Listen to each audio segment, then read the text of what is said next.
Willy, man, how are you? Awesome, Peter. It's been, busy. It's always busy in a bull market, as you know. Man, it is. It is. I was chatting to someone recently saying, actually, I think I enjoy the bear market more. You get more work done. It's more productive. I spend so much time dealing with emails, spammers, scammers, shitty waste of time requests. Actually, someone messaged me the other day saying, "Love your shows with Willy. Can you give me his email because I want to ask him something?" I was like, "No." Because definitely Willy probably gets way too many questions, and people who basically everyone, I imagine every one of their questions comes down to, tell me how to make more money. Pretty much, or their ideas on how to make money and what do I think about it. But yeah, generally that's the same category. I said no to him. I said no. He won't want to receive it. He'll get too much. And listen to the show. Take it from the show we do. There's enough stuff in there. So it's funny also because like every month we speak, we get to talk about a new all-time high, but that will come to an end eventually. No, it's only going up forever, Laura. Forever. It's going up forever. It's going up forever, Laura. Stop it, man. Okay, so the main thing I want to talk to you was two main things I want to talk to you about today. We'll cover the basics. I want to talk to you about psychological barriers because with 100K looking inevitable, I want to talk about how you think about psychological barriers. And another thing, I want to talk to you about this bet I've got with American HODL. Do you know about this? I saw something on it. Yeah, can you remind me? I saw it. I didn't look into the details of the bet. But yeah, remind me. We did a bet last year on the US election, half a Bitcoin. He picked Trump, I picked Biden, and I won. Mm-hmm. And now we're doing another one on 300K by the end of the year. So if it hits $300,000, he wins half a Bitcoin. If it doesn't by the end of the year, he wins half a Bitcoin. And it's quite interesting because you've gone from 250 to 300. Looks like it'll beat it. So you as like a measure is quite an interesting one. But the market's pricing it differently from you, and I think I can hedge it. Oh, interesting. How are you hedging it? Options? I think so, yes, but that's what I've got to ask you about. But I think so. Okay. Well, look, we'll come to both of those. Let's cover off the basics first. Okay. So another all-time high. Mm-hmm. You were waiting for us to break out 61K. Did this come ahead of time for you? Because, and do you think it was a Coinbase thing? It was a by the rumor pump. No. Well, I put out in my letter that we'd test all-time highs over the 2 to 3 week phase, and right in the middle of that, like 2.5 weeks later, did test it, and it hovered underneath. It's really interesting in that, when you get this kind of setup where it's been, consolidating, essentially hitting the sort of 60-ish zone, and it's been going sideways for months, down, up, and then it creates this kind of triangle, and for traders, it's a technical trading pattern called an ascending triangle, and the probability of that breaking upward is quite high. I can't recall exactly what that is, but it is high. It's like above 66%. And so it's kind of, and it's a big one, right? It's going for months. So it's a really brain dead trade, because once it breaks above it, you've got a very high probability of it running. And so every time we got close to it, everyone went long on the derivative trading market. They went degenerate long. And so, of course, when that happens, it's very incentivized for people to take the other side of the trade.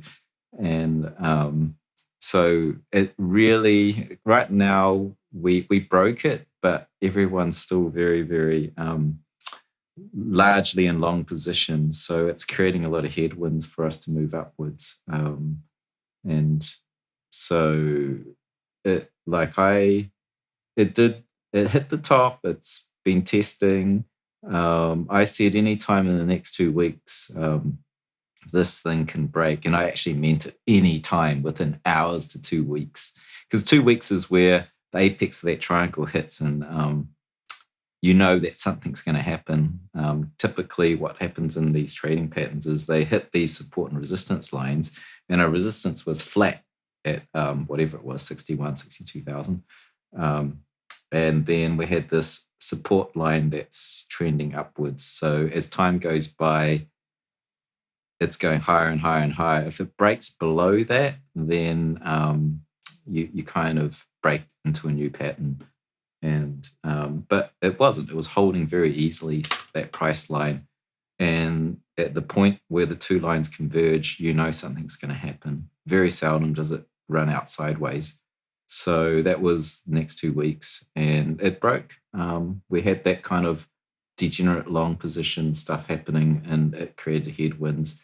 A lot of traders like to counter trade it. If everybody's in long positions, obviously, you can't stay in a long position for free. Just like, if you're buying a house on a mortgage, you're doing a long position on your house, essentially. You're just borrowing money from the bank to buy stuff you haven't already got. You're not actually paying for with real money. You're borrowing it. So it costs funding rates. And when those funding rates go really high, Mr. Professional Trader comes in and goes, oh, I can make, what was it? Close to 300% per annum by going short and holding the Bitcoins. So a lot of people start to balance that off by going short. And then people also protect that line because what you can do is force the price downwards. And if you can force it down past a certain line in the sand, you can cause a liquidation. And it's just a trading strategy where you can counter trade everyone and take them home to the wreckers, essentially. So that's what we're currently doing. I've got a couple of questions on that. Yeah. Does the triangle does it ascend because essentially as time moves on, you've got less and less sellers at the lower prices? Are you essentially wiping out the different longs? The different stop losses at different points? I think for you to think of it in a price discovery, the market's a price discovery mechanism. Mm-hmm. And you've got long-term buyers coming in. Whenever it dips, someone buys the dip and says, I'll take that price. Thank you very much. So it's rejecting any lower price because people do want to buy it. And so if you get this history of it, I'll buy that. And then, I'll buy that. And next higher price, you get this kind of pattern forming where this thing is discovering its natural price higher and higher. And certainly with Bitcoin being quite special, it's a market that's not at saturation. Publicly traded markets, commodities, gold, anything you can think of in the traditional world is at saturation. It's done its full penetration of its market base, people trading it. Whereas Bitcoin, of course, is in this hyperbolic curve upwards as people adopt it. And so we're currently something like 50,000 more people that you can see on the blockchain per day coming in to buy it for the first time. So that means probably around 150,000 people all told, including the exchanges. They'll probably be seeing 150,000 people per day right now coming in. So obviously you've got these hordes of people coming in to buy it, and every dip you get, they're buying it. So you get these you'll see this sort of upward moving, every dip is brought up higher. And that would be explaining this particular triangle within Bitcoin. Right, that makes sense. I get it. So, yeah, okay. So when you talk about people then counter trading the longs, mm-hmm. Who's actually doing that? And so you say they're taking up the shorts. So these are more professional sellers. And how do they how's the price get forced down to wipe out these degenerate long positions? You can scare wall people. I call it a scare wall. So essentially, you put a big sell order, and it's this big wall of death, right? Mm-hmm. And so particularly if you're a trader, you're going to buy the derivative, and you're going to buy it thinking, okay, I'm going to buy it here. and the price is going to rip upwards if it's a long position. And then I'm going to sell slightly above that, and I'm going to cash home. But when you suddenly see this big wall of death saying, I want to sell $10 million or $50 million or $100 million of Bitcoin right at the price below where you bought, you're probably going to get scared because that free run upwards is probably less likely to happen, because there's got to be someone that's going to take out that wall by buying $100 million of Bitcoin. And you might just decide you're going to exit your position. And you might, as you exit, that's called selling, right? Because you've just bought it. So that, like, someone who's got a large amount of capital, and these are derivative markets too. So say I've got like $10 million, that's a very small fund, very small hedge fund. And say I leverage it up 10x, which you can easily do in, Binance, FTX, BitMEX, all these derivative exchanges. You can go 10x with that kind of sizing, trading 10 million. So suddenly you got 100 million of sell power, and you just call everyone's bluff. You just go, all right, 100 million, sell wall. Let's see who gets scared. If they keep buying into it, you probably will pull it, and right. You're faking them down. But sometimes I'll nibble into it. Yeah. So when I'm seeing, sometimes I go on the trading platform to look at the charts, and you just see, these walls appear and disappear quite quickly at times. Mm-hmm. Or is that basically what it is? When sometimes the wall isn't being eaten; it's just being pulled. Yeah, sometimes it gets pulled. Yeah, you can generally tell which this. You can look at the order execution, and if the wall goes and it disappears and no one actually bought, it means they withdrew their order. Yeah, so. So is that why sometimes then the price suddenly flies up as well? Because it then just eats through the orders above it? Yeah, because someone pulled the wall and everyone just FOMOs in and goes, oh, it's gone. That means they gave up. Let's enter our long positions, and everyone starts buying. So it's kind of a bit of a crazy game. I always say it's like the game of gridiron, where you're going for yards, and there's all sorts of tactics to push it one way or the other. So you can bet on which way the yards go. Interesting. Yeah. So where are we in terms of price floor now? What's your kind of call for the rest of this month? What do you think is going on? I tweeted something out a little bit back a few days ago, and I reckon where we're at right now is sort of a halfway intermission. Actually, the name of my last letter was called intermission, because we're at the halfway point, and that's based on a lot minor of revenues, miners revenue. So every time miners sort of exceed their prior all-time high, the last one was 2017, obviously at the top of the market. Since then, we've had a halvening, so they're mining half the number of coins per 10-minute block. So they've got to make that up with higher prices. And we just kind of passed through that zone at the weeks, a few weeks ago, where we went into this consolidation band. If you look at whenever they go through this zone, price goes through like a consolidation. And if you remember the double pump of 2013 on the charts, that was a what was that? That was that big sort of run up, and then it corrected, I think 93%. But if you were tracking the minute chart, but people thought that was a bear market, but that was actually the consolidation of 2013, because it was such a volatile asset. And we saw the same thing in 2017. We had that first major dip.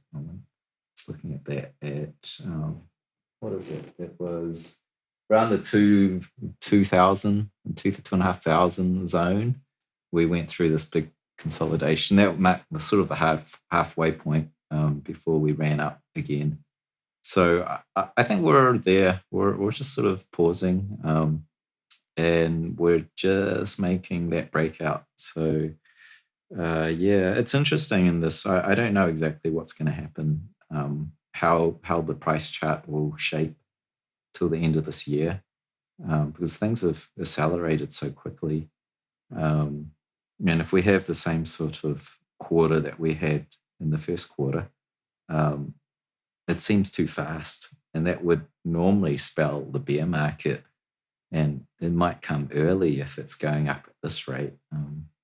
According to some it of the might come models. because it becomes unsustainable, and once you enter a bear market, people get spooked. Whereas if it's more sustainable, you might get to those higher prices. Yeah, it's. I mean, I use a bunch of models, but like the main one that I'm predicting the top on, that's a moving average essentially. It's something what tech traders will call a mean reversion model. And that simply is a moving average. Like a lot of people use moving averages on the price chart. And when it starts to run away from the moving average, you tend to think of that as being overheated, and it's going to come back to that average. And this is a special one, which it's not rocket science. It's essentially the all-time moving average. It's the cumulative moving average, like the entire average for the entire price of Bitcoin since year dot. It uses that as a metric, and it happens to have hit every single top that we've had in the history of Bitcoin, which is, and so if you measure that line, it gives you an upper bound of where we can hit before it's got to come back down. So the longer this bull market runs, the higher that top can go. And right now it's so fast. What's the range you've got it in then? Is it like is that the chart I saw where you've just kind of splintered it off at the end? It's like 2, 3, 4, 5. Yeah. So right now it's on track to go above 300. Normally this line, the top cap model, it curves upwards near the end of the year, and so if it goes straight line at 300,000, if it starts curving up, we're going to hit 400, 500. I don't know how high it'll go, but I haven't got a read of how hard it's curving up yet, right? So, gosh, I have no idea. Like, I mean, I have this, it's really great because, Plan B sitting there with his stock to flow model, which gives a hard number of 288,000, right? And mine is like, I don't care. As more money piles in, this line keeps moving up. It's a moving target. So, but even that 288 target, you'll see that it overshoots. It always overshoots its fair valuation based on scarcity. It's based on that model. It overshoots. So if it's 288, it goes to 3, 4, even 5. It kind of fits his model because we overshoot and we come back down on the other side of it. So we're looking good to leg up still right now, you think? I mean, we're back at 63. Like people keep saying a number that's like 69,000, 69,200 or something. I keep seeing blah, blah, blah. I don't really keep to those, but I'm assuming we're going to run up to 70 at some point. Yeah, so right now, I don't know if anyone's talking about it, if you lay down the Fibonacci retracement line, so, what that is Fibonacci numbers, magic spirals, golden ratios, all these sort of patterns in nature. So it turns out markets are patterns in nature, and you put that trace over the price chart, and the next resistance is exactly in the zone what we're contesting right now, which is 63.4 thousand. And we're just working our way in that zone. Normally it goes sideways, it tests it or rejects it. So it's going sideways. Once we get past that, I think it's 74,000 is the next fib level. So it should be relatively clean sailing up to there. And then we can see, like, I have a model right now. It says we can't go past 84, 85,000 based on the amount of capital that's come into the network. And so at this point, period? At this right point, now, today, there's no way it can get past 80, 84, and that's going to climb as time comes, as more capital goes into the network. So obviously when we get to 70,000, whenever month that is, or whatever weeks in the future that is, more capital's coming in because we've got 150,000 people coming in every day buying Bitcoin. So let alone the hedge funds. So that gives you an idea anyway of price targets. I can tell you're really wanting to win this bet, Peter. Yes. Let's talk about this bet. Of course, I want to win it. But another reason I want to do it is I just want to learn more about trading. Ready for in 4 years' time or 3.5 years' time, we get the next. Well, actually, because it's about March, it'll be about March of 2023, where I think the next kind of bottom might be around that time, right? It's 2023 or no, 2024. So I'm just trying to learn all different trading strategies and things, and I'm picking up a lot from you, and I'm trying different things. Like, apart from my long-term cold storage, I've got no long positions open, but I'm waiting for the right moment to take one. And if I don't see it, I'm not going to take it. But this bet, I'm doing it for a couple of reasons. It's just fun. But also, I actually think this is a chance for me to have a little play with options. Let me tell you what I'm thinking, and you tell me if it makes sense. And I don't really know how these work properly, so I'm probably going to get some of this wrong, right? But he's offered me a 50-50 bet. The strike price is 300,000. So if it hits 300,000 any point between now and the end of the year, he gets the half a Bitcoin. If it doesn't, I get half the Bitcoin, right? So my downside is essentially that $300,000 plus opportunity cost of losing that half a Bitcoin. So I was like, wait, can I hedge this? And for the small amount I understand about options, I was thinking, well, if I take out essentially three contracts, is that correct? 3 contracts. Does 3 contracts represent 3 Bitcoin in value? I think it depends on the exchange, but I'm assuming is a deribit that you're using. I have no idea. I've never done, dude. Listen, I've never done any of this before. It depends on the exchange. You know, even on the CME, on the futures exchange, one contract equals 5 Bitcoins. So okay. But imagine it's 3 Bitcoins worth, right? And I'm thinking if I take out 3, if it hits 300,000, if I take out 3 at a strike price of 200,000 and it hits 300,000, I've got essentially 3 Bitcoin of upside. So for 3, so say it hits 2, you're saying if it's are you buying a put or a call option? You're buying a put. I'm buying a. You tell me. I thought I'm buying a call. I don't know anything. Okay, so like a call option is an option. Like a call option is an option to buy the asset, like at an agreed price, your strike price, at a such date, right? And so obviously, if you're going to say you buy a call option at 200,000, and the price goes to 300,000. That means that your call option is roughly worth 100,000 because you've got the option to buy that contract and so forth. And the put option is the opposite. You can you have the option to sell that contract, the option to sell Bitcoin at $200,000. And so, like, if the price was, say, you'd never execute that if it's 300. Why would you want to sell at 200? Yeah. So basically, it's out of the money. You don't want to execute it. And if it's, say, underperforming as 100,000, then that contract's worth 100,000 because you've got the option to sell it at 200. And so you're currently betting it's going over 300,000. No, I'm betting it's not going over. Oh, you're saying it's not going over 300? Yeah. Ah, okay. So you want a call option is what you want. So I think a call option at 200. If I take out 3 Bitcoin worth, then if it goes to 300,000, then I've got 300,000 of profit. So say so what's your strike price? Your strike price is 200. If I say 200, yeah. Okay, so let's say the price goes to 300,000. You've got those 3 contracts. It's each one of those contracts is worth $100,000, right?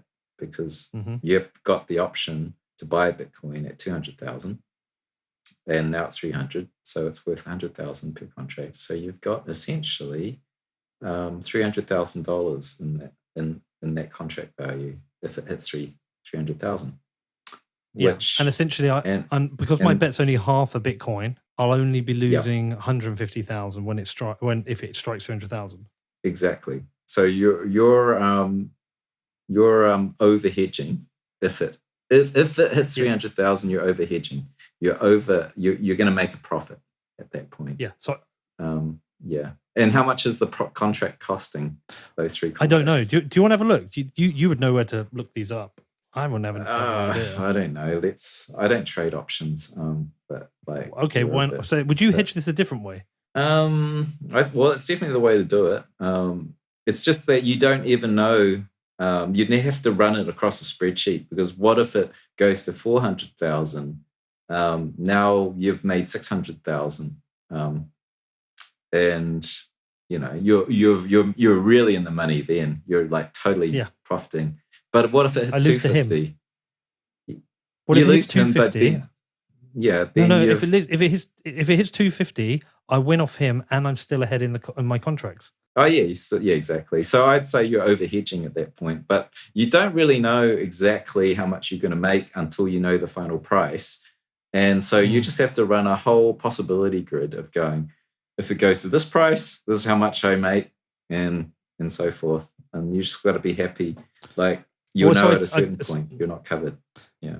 So I've got that table, and I've got it mapped to show these lines of where I win and lose. And basically, the only place I lose is I'm losing initially on the bet because I've already paid out the money on the contracts. Yeah, so you've lost the use of that money. True, I've lost the use of that money, but it's an insurance policy, is what you're essentially looking at. It should be small, right?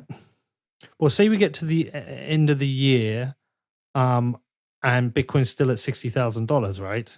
Mm-hmm. I've gained half a Bitcoin from him, and I've gained $60,000, but I've lost whatever those contracts have cost me. Mm-hmm. Exactly. So I've actually gained 30,000 contracts. Yeah, they should be cheap though.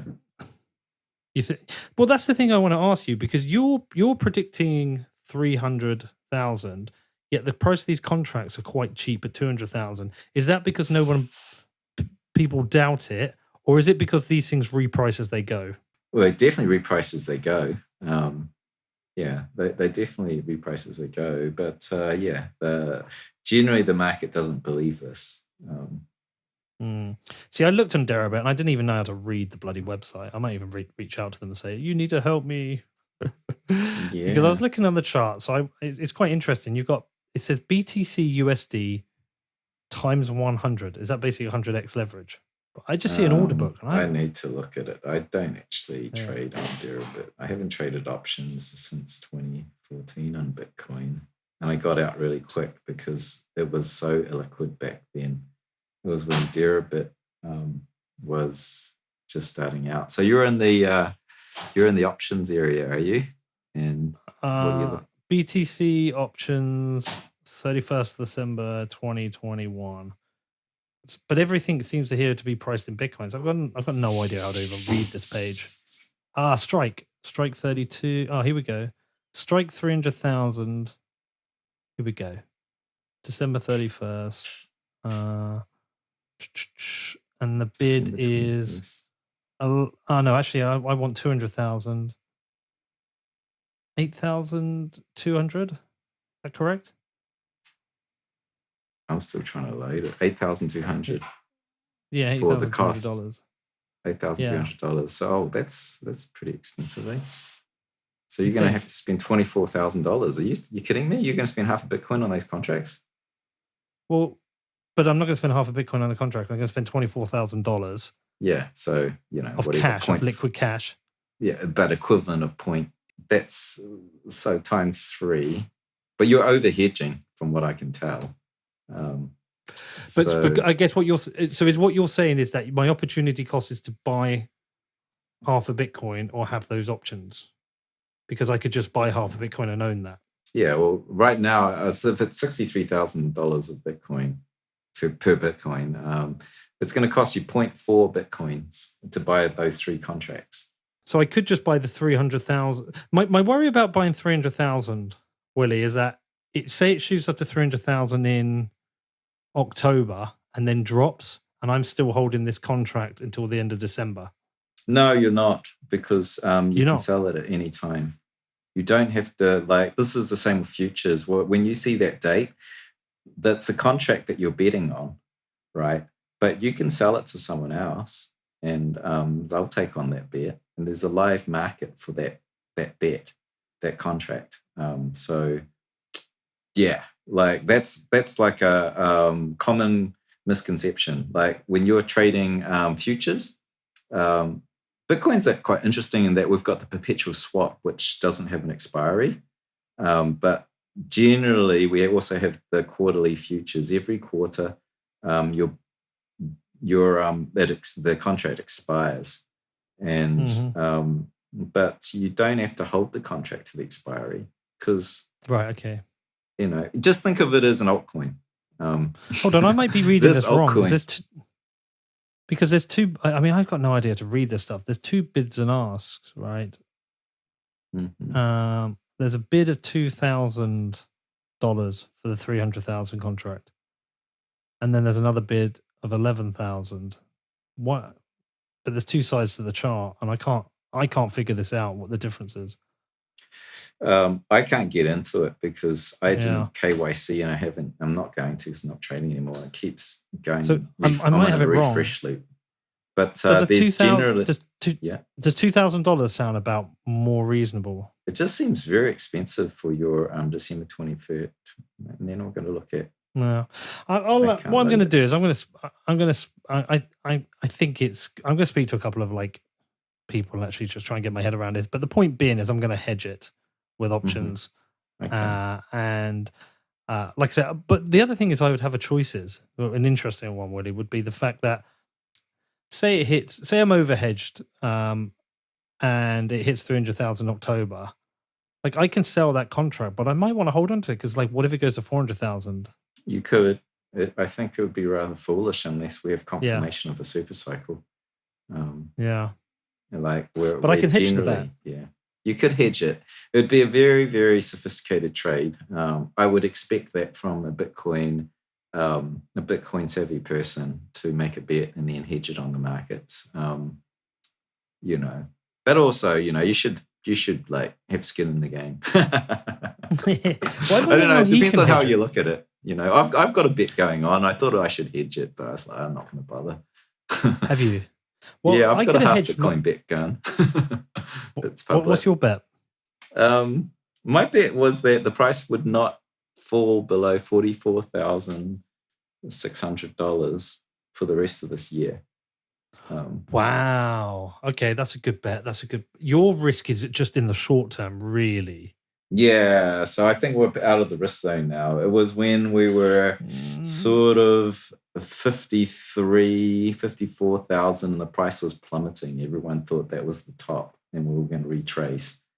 And I mean, I think you are, because even 30% down from here at 62, 63, 612, 18, 19, 60, 54. What's the number price? 44.6. So I tell you, it's close. Because if we had a 30% drop now, it could get close. It'd get close, but realistically, we'd have to drop below $1 trillion of market cap. And right, okay. 12 as of yesterday, it's probably higher. It's probably over 13% now. Over 12.5% of the Bitcoin monetary supply has moved. Like all the Bitcoins in existence and has moved at 12.5% of them have moved above $1 trillion of market cap, which really validates that we're a $1 trillion asset class and we're not going back. So that's a $53,000 zone. $53,500 is $1 trillion market cap. So you're going to break down that price validation. It's very hard. Who's the other side of the bet now? I have to look it up. He's got a podcast channel. I'll just have a look. Have you locked the money up in a multi-sig?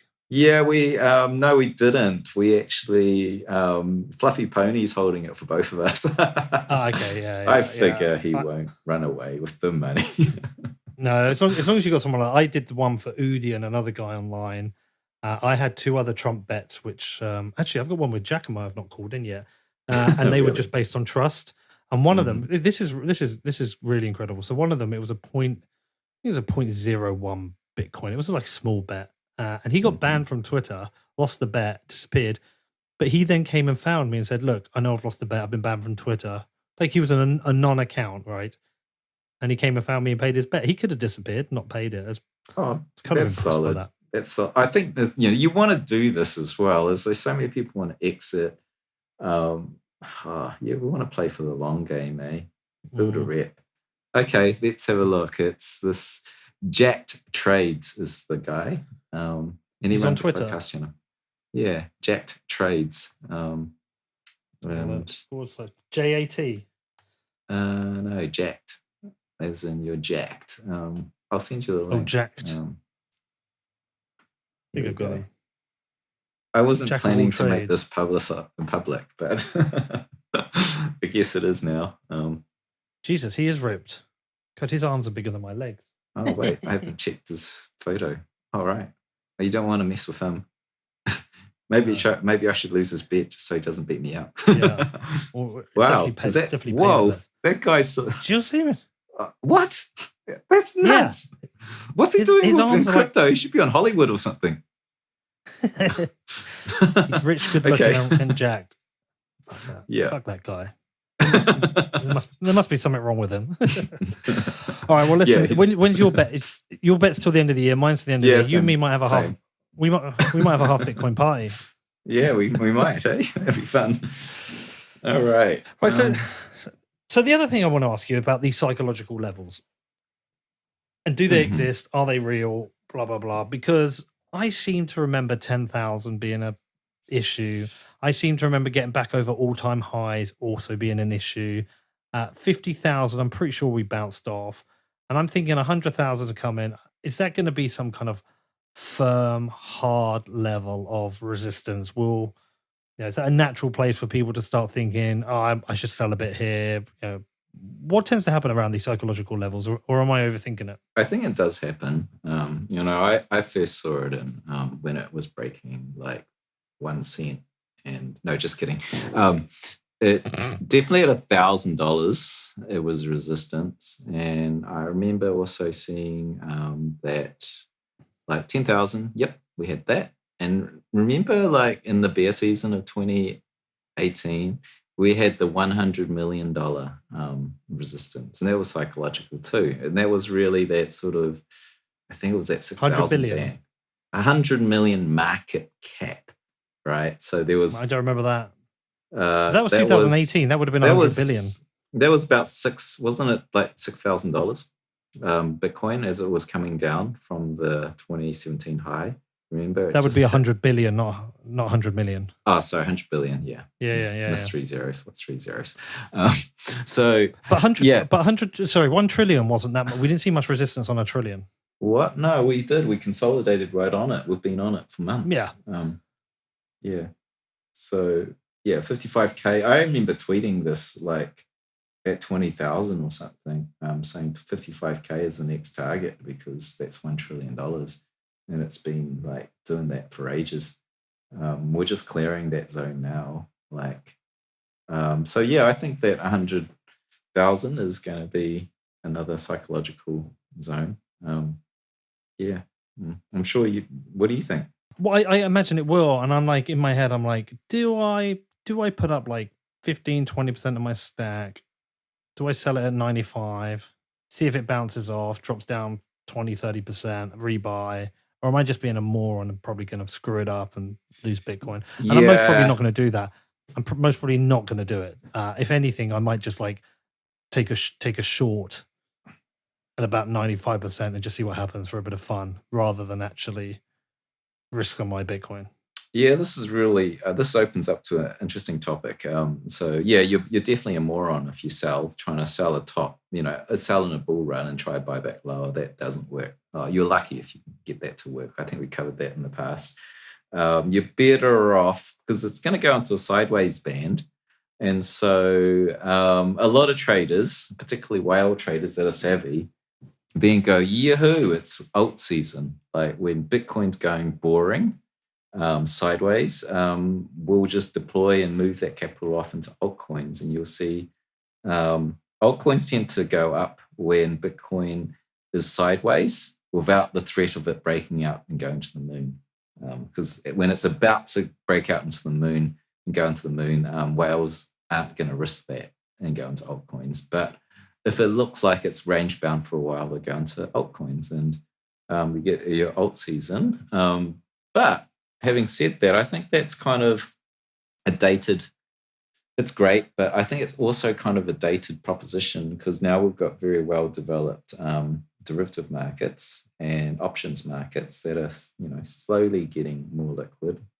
And so you can also now just do the straddle trade. So you can sell a put and sell a call option, because you can think of these options as they're essentially insurance policies.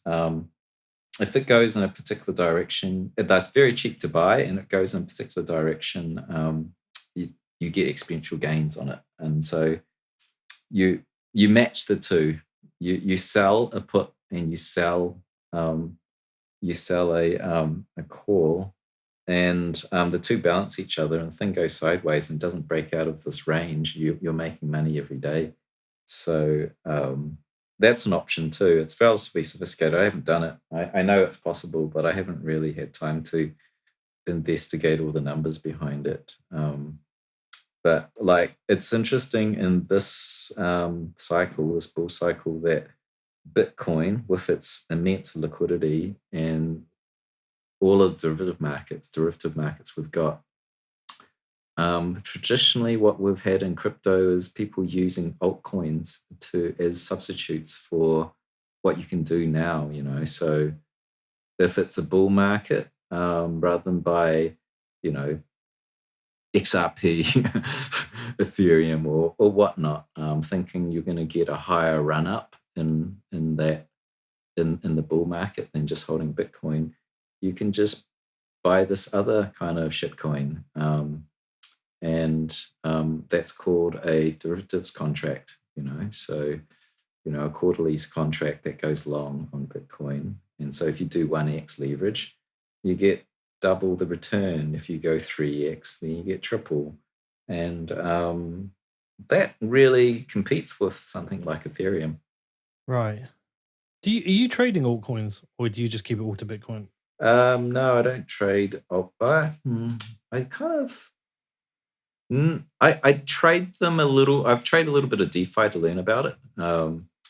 Last 2017, I was degenerately trading altcoins, ridiculous. I think at one point it was 90% in altcoins, because it was just a crazy altcoin tulip bubble. Dude, I did it, man. Did it, and I did really well for 8 months, and then really badly. Yeah, I mean, once the bear side of it, all the liquidity dries up and you're screwed, because you can't sell over positions. And and altcoins, altcoins, you need to know what you're doing.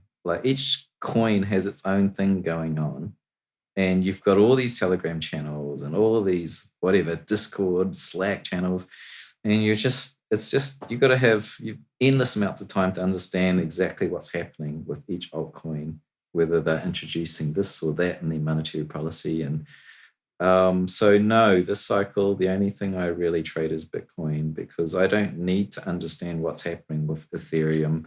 I don't need to understand they're going to version 2 and there's a staking reward and they're going to burn the miners reward, they're going to burn token, all these dynamics. Every altcoin has some sort of scheme in their tokenomics to push the price up.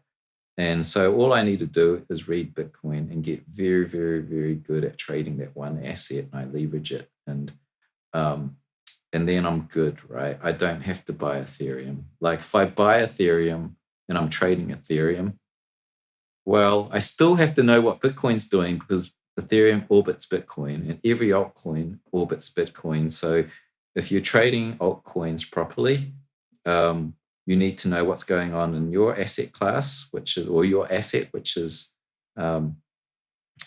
the altcoin of your pick, and then you're really looking at Bitcoin, because it's like two planets in gravity lock, and the little coin is in gravity lock with Bitcoin's movements, and so it's much more of a complex. It's a two orders of two degrees of investigation there. It's much more complex. So I can do this really simple thing, which is read capital flows into Bitcoin and get very good at it, and I can go up or down on that. If Ethereum, I can do on-chain analysis on that, and I can read capital flows into Ethereum, and it won't obey it, because suddenly, if Bitcoin's going the other direction, it doesn't matter what the capital flow into that coin is. It's being pulled down by Bitcoin or pulled up by it. Right. So it's simpler for me to trade a long position on Bitcoin, and I don't need an altcoin anymore. Can I ask you, in terms of your strategy, you might not want to share this, but what percentage do you just like sit there as a stack, ride out the market, and what percentage is your like trading, play, leverage, try and outperform the market stuff? Or is it all that? It varies. The minimum is 15%. The maximum is 30. Even 30. No, 30 is maybe just above 30. When it gets above 30, I pull out and recalibrate, and I bring it back down to about 20 or 15. So it's like my profit take, and I put it back into my stack.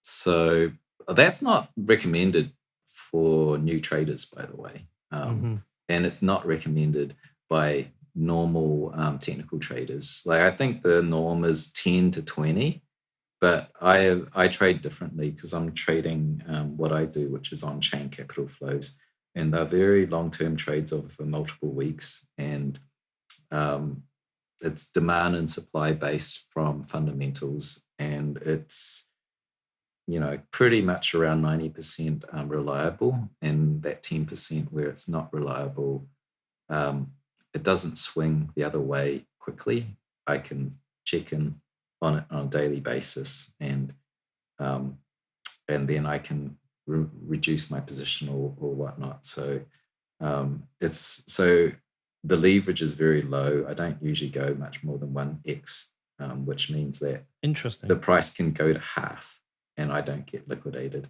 Or it has to be, so basically it's got to be a black swan event, and then I'm in danger of liquidation. But I just sleep at night with this thing going. Really, there's no, typically when traders trade, they go, well, I think it's going to go up, and if it goes against me, I'll step my stop loss here, and I'll exit the trade. But if it goes up, I think I might get a 3x gain versus a 1x loss. So a 3-to-1 ratio, and I'm going to enter that trade. And so, there have been very successful traders who just don't care which direction. They'll just go any old direction, set their stop loss, and they'll lose 1/3. If they win, they gain, it's a 3-to-1 ratio. So, you don't even need to know. Be right once in three.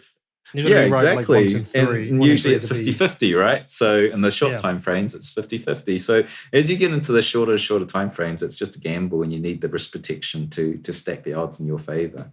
What I do is, it's not about gambling as such, as fundamentally understanding where the market is moving based on the amount of capital coming in. And I have to be careful, and I build models around that. I have to be careful when the market is so speculative that it's above the where you put the organic price that the fundamental investors are coming in at. At that point, you've got to be careful, because if you're like 30% above the fundamental floor of what investors are putting the price, then it can pull back 30%. And so that's a lot of losses. So, I have models around that too. So we're currently trading around 80% above that today. So it feels like Bitcoin really does reward conservative strategies, but it rewards it well. If I If I could go back 2 cycles and start again, my strategy would be just work hard and have a revenue generating business, keep stacking during bear markets, just keep stacking, put it into storage, and then once the bear markets come into an end, is like just long from each significant dip, 30% dip, and then ride up that kind of like 10 to 20x gain you're going to get, and then just rinse repeat. There seems to be a good conservative strategy that can give you life-changing money. Yeah, it seems like some people, they want super life-changing money and they're willing to YOLO in on like some crazy investments and wreck themselves. Yeah, I think yeah, it's true. It really is true. I think I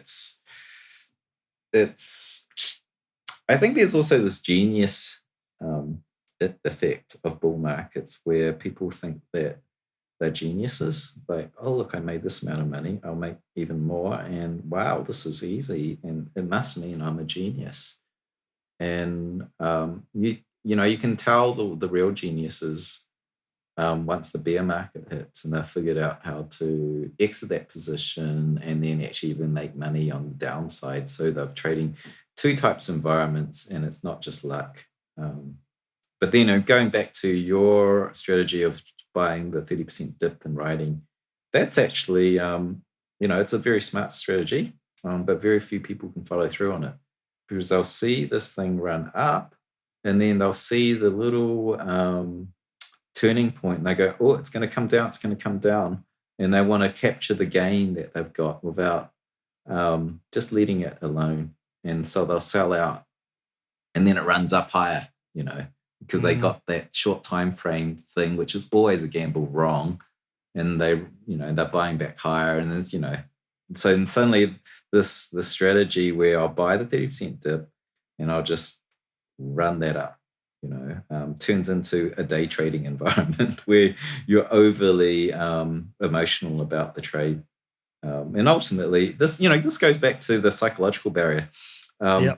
Everything's just emotion. Like, oh, it can't possibly be worth $100,000. That's wrong.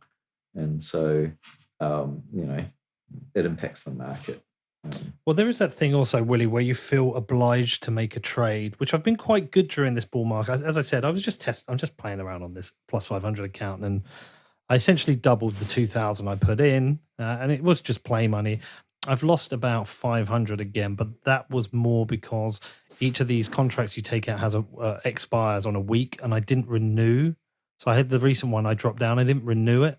So I went into the trade at the wrong point. It wasn't a 30% dip. I was just certain it was going to go up. I didn't renew and I dropped down, and I should have renewed and I would have taken up to the 64, well, where we are now. So I've missed that one. And now I'm right now, I think it's going to go up, but I'm not entering because there isn't a 30% dip. So I'm just waiting. And I accept there's 5, 6 maybe trades in 12 months on that. But it is, you get itchy fingers. You're like, I just want to make a trade. I want to make a fucking trade. Yeah, it's like crack cocaine, right? It's crack cocaine. It is, man. I want that feeling. Yeah. But give me the run up. And that's a big thing. A lot of traders say is that it teaches patience. It teaches patience. It also rewards patience, I think. Yeah, it rewards patience. It rewards being zen, detached from your emotions. I think sometimes I think I still enjoy the days that I make money over the days I lose money. And I go, that's a warning sign. It sounds funny, but it's a warning sign. That means that that's a weakness. If I didn't care if I made money, I lost money. That's as strong as you can get as a trader because you're totally rational. You're not influenced by emotion. Fear and greed, and too many people have been wiped out by that. I could have been completely wiped out in 2018. I had enough left over to keep going, and it's definitely a more healthy position now. Just being patient.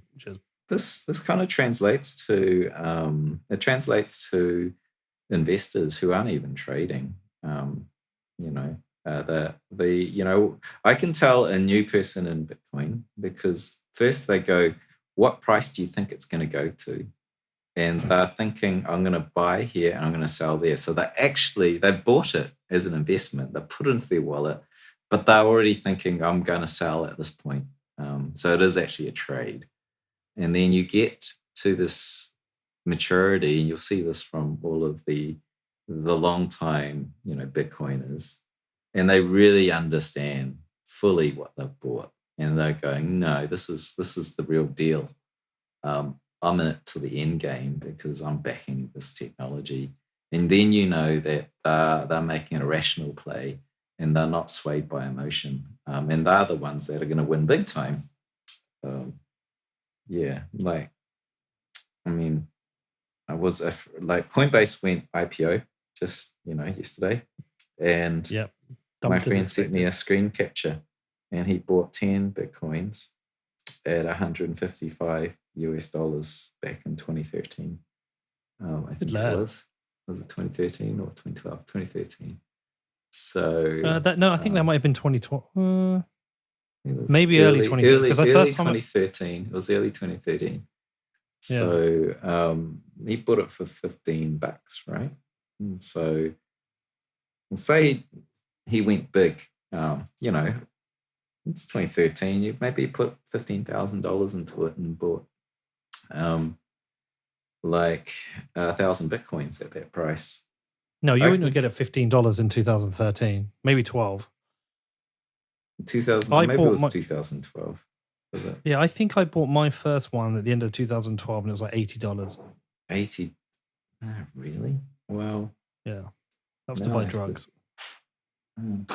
Yeah, that's the thing. I often joke, I got into Bitcoin because of drugs. I thought it made a good story. Yeah, you're right. It must have been. Yeah, at the very beginning, it was $13 in 2013. Yeah, it might have been right at the very beginning. Yeah. Maybe I missed it. Before the first of the double pumps, yeah, totally. There wasn't much difference between late 2012 and 2013, but so say he spent 15 grand buying 1,000 Bitcoins, and say he's going to hold that for a good proper dozen years. And so now it's year 2025, tail end of 2025. So 12, 13 years. He'd be a billionaire with a $15,000 investment. He'd be a billionaire, right? Because stock to flow models, what we're projecting, the amount of adoption, you'll be $1 million per coin will happen in the next 4 to 5 years. And so I guarantee you 99.9% of people that bought $15,000 of Bitcoin at $15 each would not hold that through that years. They'll take profit all the way. Yeah. So there's no chance. So you see these photos of people buying this stuff and you go, oh yeah, you just know that majority of those coins have now been sold off and it's been distributed. Which is also a good thing for the network, right? You want a good distribution of coins. So how many of your coins did you keep?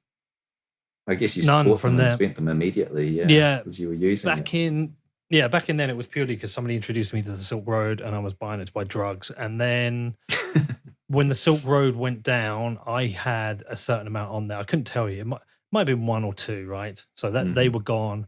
And then I was just trading some CFDs and I forgot about it. I just no interest. Just forgot about Bitcoin. It did that run up and then to 1,200 and then dropped. And then I've talked about this. I used to keep checking the price and thinking, oh, this shit's dying. But I'd never really looked into Bitcoin. I didn't really know what it was. It was just this internet money thing.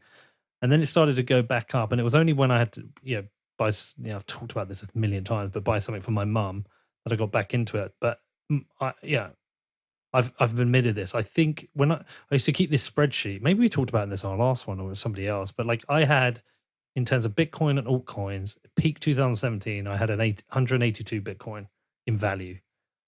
And then just lost most of it because I ended up in low liquidity shitcoins. Yeah, just when it 2018 and just had things like Neblio and just Storage, all these stupid and you'd be on this just low liquidity exchanges trying to sell them, and you just get nothing for them. And so you're like, oh, it'll come back, so you hold it longer, and then blew it all. But you know what? It taught me so many lessons, Willie. And of course, I don't have as much Bitcoin as I had then, but I've got enough for what I need, and I certainly won't make that mistake again. You know, if you make your money and keep it, it's just luck.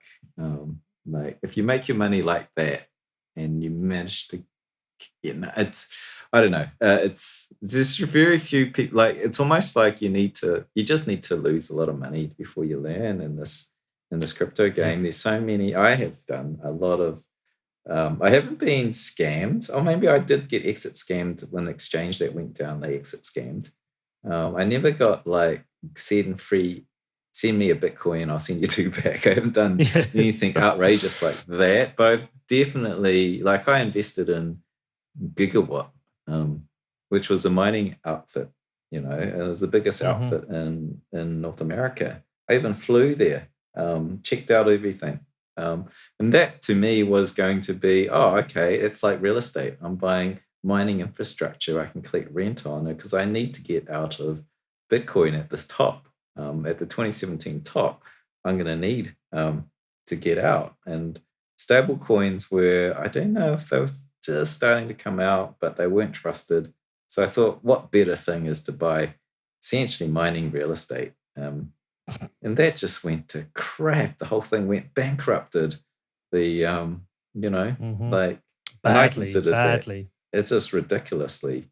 So all of these projects went to nothing, and you know that they floated a token, so as you buy it through the token. Right.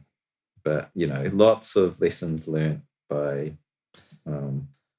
losing. You money. need 4 years, man. That first Bitcoin lesson takes 4 years. It really does. You do a whole cycle, and you're like, I get it now, but you have to live it. It's a tuition fee. It's a tuition fee you're paying. 4-year tuition fee. All right, man. Well, listen, look, I do know people are signing up to your newsletter because of this, because they've told me, which is good. So that's great. But tell them, as ever, where to go, man. Okay, probably the best and easiest is to visit me on Twitter, Woonomic, on Twitter, and it links from there on my profile page. It goes to my newsletter feed. It also goes to my Woo Bull Charts site, where a lot of the models that I tweet out and is on that site if you want to check the live charts. Well, sign up, people. It's $50 a month. I have it. It's the best $50 I spend a month in terms of anything I subscribe to. So I'll put that on the show notes. Willy, appreciate you as ever, man. Very exciting. Hopefully, well, I'm expecting next month we'll be talking and we'll be over 70K. Let's hope. Let's find out. Fingers crossed, bro. All right, listen, take care. See you soon, bro.